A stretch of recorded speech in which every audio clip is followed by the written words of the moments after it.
ഒരു super call കിട്ടിട്ടുണ്ടാ. Hi all, this is cook. ദൈവമേ, ഇതെവിടെ എത്തിയ എന്റെ ആറ്റുകാൽ ഭാസ്കര.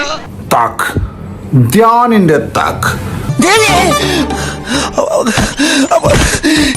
ഇത് കണിയല്ല, കെണിയാ.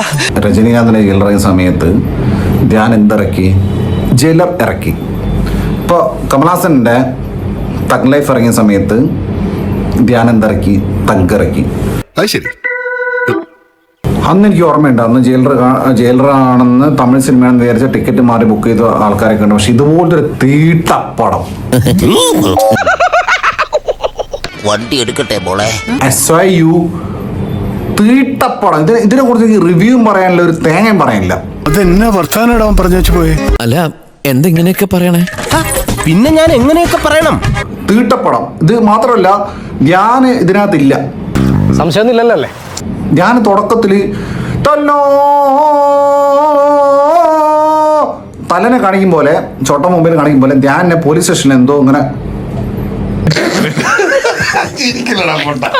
നിനക്കും ഞാൻ സുഖമില്ലാത്തോണ്ട് കുഴപ്പമില്ലട്ടാ.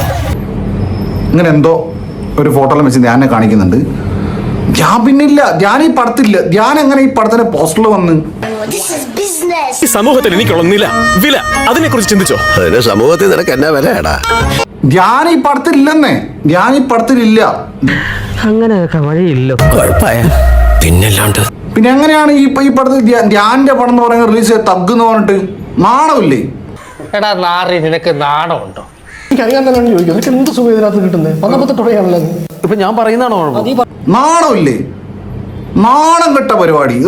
ധ്യാനില്ലെന്നേ. നിനക്ക് എന്തോ ഒരു അപ്പവും കടലക്കറി മേടിച്ചു തന്നാടാ ഞാൻ. ധ്യാന്റെ പടമാണ് ഞാൻ കാണാൻ പോയത്. ധ്യാൻ ഇല്ല ഈ പടത്തില്. തീട്ടപ്പടം. I repeat, തീട്ടപ്പടം, തീട്ടപ്പടം, തീട്ടപ്പടം, തീട്ടപ്പടം.